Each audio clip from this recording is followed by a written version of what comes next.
welcome to a very special and very spooky Anti-Life Reviews here with your favorite demon, the Etona Micaiah, Master of Minds and Men.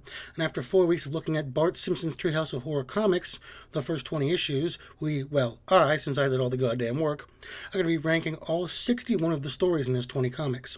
This is totally subjective and my opinion, so if you have any issues with it, say something in the comments, and I'll probably ignore it. I'm just going to say the title, what issue it was, and very briefly why it's there. I'll probably also mention who wrote it on occasion, if it's important. I don't want to mess around too much as I have lots to get through, so hit subscribe right now and let's get to the rankings. 61, Bart Simpson, God of Thunder from issue 10. This is one of the worst things I've ever read in comic form. Pandering, mindless bullshit. Kiss has no place in pop culture, and its sellout garbage certainly has no place in these comics. Number 60, The Cough Diddly Often from issue 16. This reads like a 15-year-old Perpetuate online boy sharing edgelord memes. It's mean-spirited, stupid, eye-rolling, and cringe-inducing. 59, Homer Goes to Hell from issue 16. This is only saved by the fact I like Lemmy a lot more than Gene Simmons. I would have joined its marketing as a comic book story brother in the depths of hell. Sorry, Lem, you let me down here, brother. 58, The Bride from issue 18. I keep forgetting what this one was. I had to look it up a number of times. Horrible art, like the worst art in any of these stories. Off-model, looked like someone who only recalls The Simpsons from memory drew this. The story was almost irrelevant. It was bad as well, but who cares about the story when the art is this bad? 57, Young Frankenstein from issue 6. What is it with stories entitled Frankenstein? The story in Treehouse 14 was horrible as well. This was not any better and had somehow a more convoluted plot. 56, The Walking Ned from issue 20. I don't like The Walking Dead, and this didn't do anything but be an issue of that. No humor, didn't go anywhere, and I hated all of the characters. 55, Exorcister from issue 2. A bad Exorcist parody that wanted to talk more about consumerism and Madonna than actually tell a story. Who gives a fuck about Madonna? 54, Marge of the Dead from issue 17. Marge has brain damage, so she eats her family's brains. That's the plot, and it's not any more exciting when put to paper. 53, I'm Not in Springfield Anymore from issue 7. Story I feel bad for putting here, but it was a really tired, shitty take on The Wizard of Oz, with art that did nothing but be a passed-down nightmare. Sorry, Stan. 52, The Telltale Bart from issue 16, a confusing entry that barely had anything to do with its namesake. Usher is in this as well for some reason that seemed to escape sanity. This was just bad. 51, Harvest of Fear from issue 17, a totally unremarkable take on EC Comics. It's worse than the other one on this list, and feels like the writer on this didn't even bother to try seeing what made those comics or The Simpsons so special. Number 50, Zombie NATO from issue 20. It is about zombies in a tornado, but in the most banal way that I've ever seen. Sharknado had a more compelling use of a tornado than this. Let that sink in for a second. 49, Power Plants vs. Zombies from issue 20. Poor advertising that felt like the writers had never actually played the game. I don't know what the point of this was, or who it was for, but it sure as hell wasn't for me. 48, House of a Thousand Donuts from issue 10. It's down here for its laziness. It's just House of a Thousand Corpses, but with The Simpsons. Nothing more, nothing less. Thanks, Rob. We'll put that in there with the vault with your Munsters movie. 7, The Legend of Butterface from issue 10. A retelling of Jason Voorhees' origin with Homer in place, and this is the most creative thing Alice Cooper could come up with. Less offensive than some of its brethren, as Alice seems to have no ego, at least. 46, Scareway to Heaven from issue 10. Speaking of no ego, how did Pat Boone get the best musician-inspired story? I have no idea, but it wasn't the worst of these. Good job, I guess. 45, Catastrophe in Substitute Springfield from issue 7. Mark Hamill tried, he did, but it just didn't work for me. I praise him for his effort. Unfortunately, he created a story that was just sloppy and boring, frankly. 44, I Faced Taenbaum from issue 4. Uninspired is a word that comes to mind when I think about this story. Lazy is another. Shitty is the last. Yeah. 43, Bart People from issue 1. Story that tried to do a lot but ended up doing very little. The story almost instantly bored me, and being so early in the run, that was not a good sign. 42, issue 15 obviously from issue 15. I lump all of these stories together as the issue is merely an artistic experiment without much actual writing to it. The art ranged from being well done to incredibly interesting to god-awful. The stories mostly felt like rejected Adult Swim pilots and not the good ones. Bring back King Star King, William Street. Come on, you cowards. 41, Homer's Arc from issue 12. I usually like God and Homer's relationship. This was just stupid, didn't feel much like a Halloween story, didn't really feel like much of a story at all, to be honest. Number 40, Two Tickets to Heck from issue 11. Another EC Comics parody. This one is better than the other one, but alas, it's still pretty crap. It did seem like they tried here a lot more. There was at least some love for the original EC Comics here. 39, Blood Curse of the Evil Fairy from issue 12. A story that could have actually been interesting, but fell totally flat right about the end of the first arc, as it were. Yeah, mostly disappointment, as there was some promise here.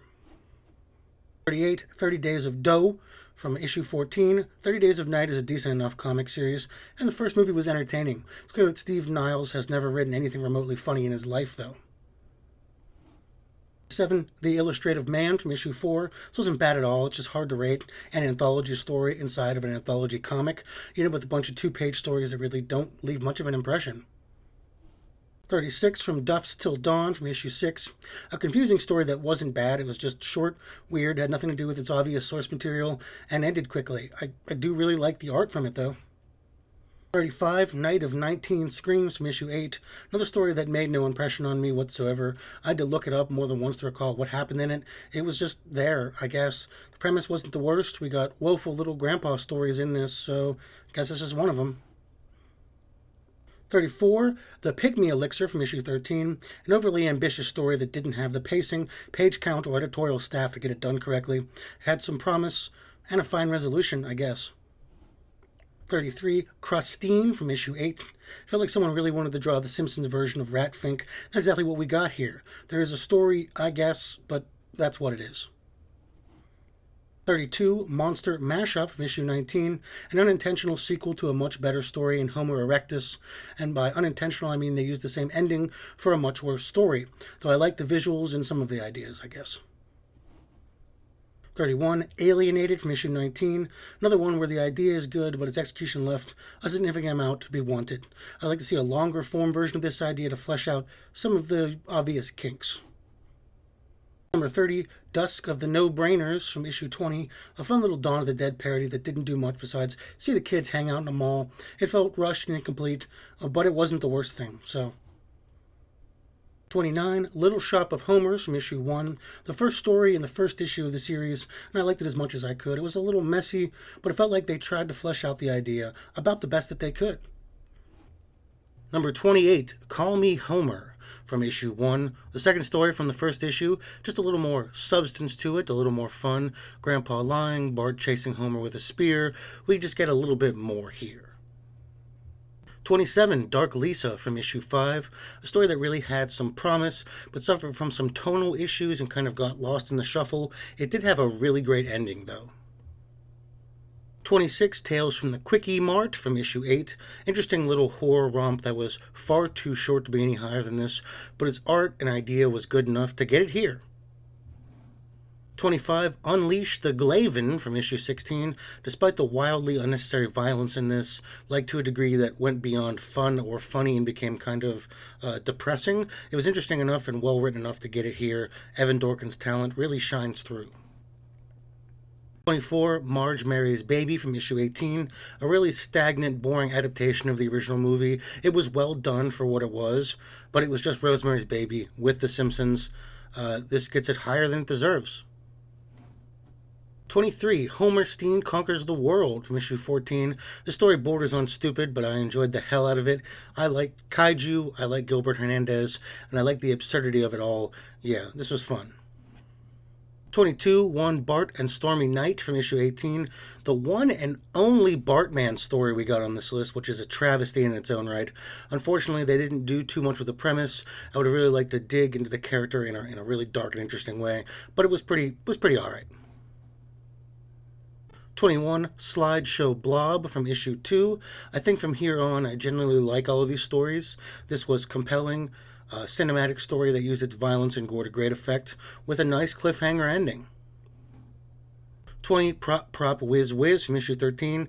This is merely member berries of The Simpsons and various movies, but with the Evil Dead and Buckaroo Banzai references, how could I not appreciate what they were serving me? Number 19, Eerie Beery from issue 18. Speaking of the Evil Dead, a rather good take on the Evil Dead and Cabin in the Woods. It really set itself apart by having Homer be the hero in a rather destructive fashion that I actually liked. 18, Apu on Rigel 7 from issue 5. Apu didn't get many leading stories after this, and he absolutely killed it here, along with great art and some Kang and Kodos. This was an early favorite of mine. 17, They Draw from issue 13. The story hangs its hat on its source material a lot, as I love They Live, and while it attempts something a little bit different, a little bit interesting given the medium it's in, it kind of falls apart at the end, still was a lot of fun.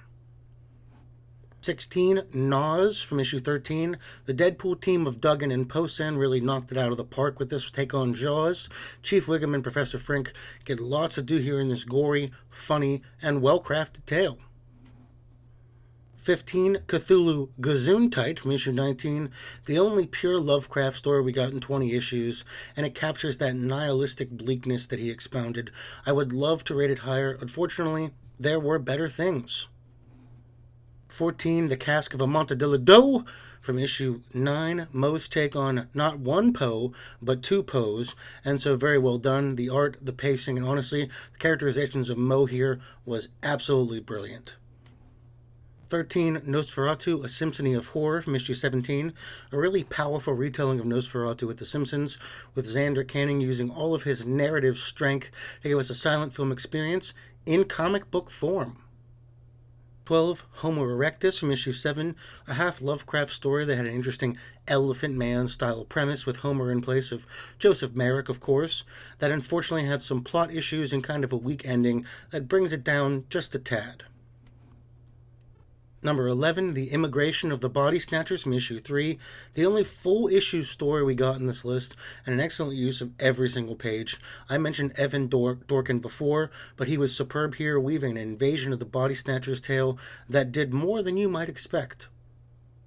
Number 10, Murder, He Wrote from issue 14, Death Note in The Simpsons, with some fun deaths, some astounding art that I did not expect, and the Simpson characters fitting in perfectly with their Death Note counterparts.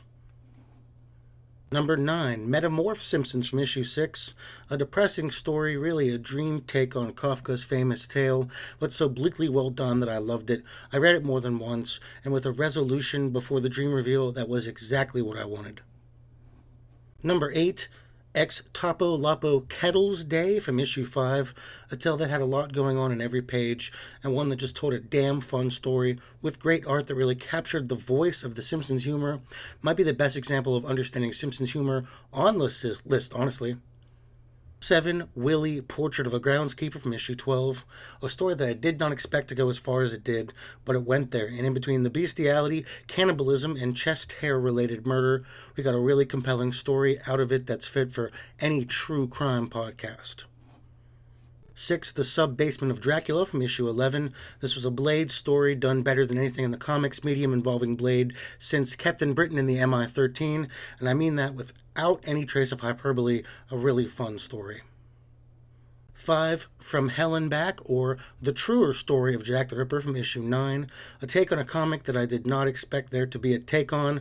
Beautifully done, the adaptation of From Hell was more clever than it had any right to be, which gave it not only a narrative that was exciting, but kept me glued to the page. Would have been higher had the art been closer to Eddie Campbell's, though.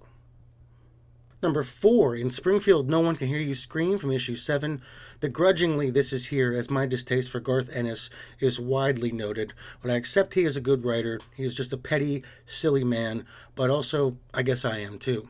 He also apparently likes The Simpsons and likes the Alien franchise, as he weaves them together masterfully here. 3, Squish Thing from issue 11. I love Swamp Thing, and this took that Swamp Thing spirit and some of the story, maybe a lot of the early story, and gave it to a dark version of Springfield. This worked on all levels and had some humor to keep it from being a little bit too bleak, which I appreciated. Number 2, Halloween from issue 6. This was the perfect Simpsons Halloween story.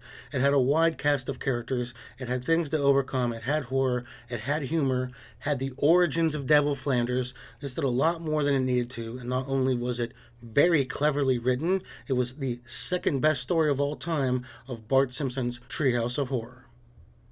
And number 1, Ring Around the Simpsons from issue 9. I'm expecting some pushback on this one since, okay, I guess it's not really a Halloween story. And okay, there's some clear bias from my love of Tolkien, but this was just the best story. First off, the art was astounding.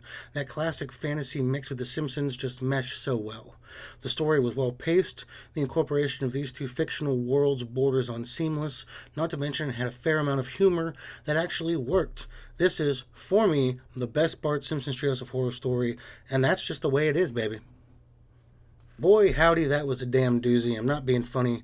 This took a lot of time to put together, and really, these comic issues were far harder to come up with a decision about them than the episodes were. I think I came to that realization after the first week because, goddamn, I was able to knock out my rankings of the episodes after watching them all in a few hours, while this took me a day or two to go back and research and make sure I felt right about it. But have you folks even actually read any of these issues? I told a number of people I was doing the Simpsons Treehouse comics, and they were surprised that there were Simpsons Treehouse comics. I don't know. I grew up with comics and I grew up with the Simpsons, so on occasion the twain met. Either way, wow, I am so thankful to have an audience here on YouTube. I am so thankful to have each and every one of you, those that made it this far. And damn, I hope you have an amazing Halloween today. I'm going to be taking my little girl Ava around to get as much candy as her tiny little arms can carry, and I hope you have as much fun or more than I do. Please don't forget to subscribe, share this with people, check out my Patreon where you can support me for as little as $1. Add me on Instagram under Demon Peaks for Twin Peaks memes. Subscribe, like, etc., etc. And come back next month, where for November on Anti-Life Reviews, I'm going to be looking at a far superior version of The Boys in martial law for the good majority of the month. But we're going to start with the singular mini-series, 1 through 6. Well, this has been the Tona Makaya, Master of Minds and of Men. Thank you very much, and goodbye.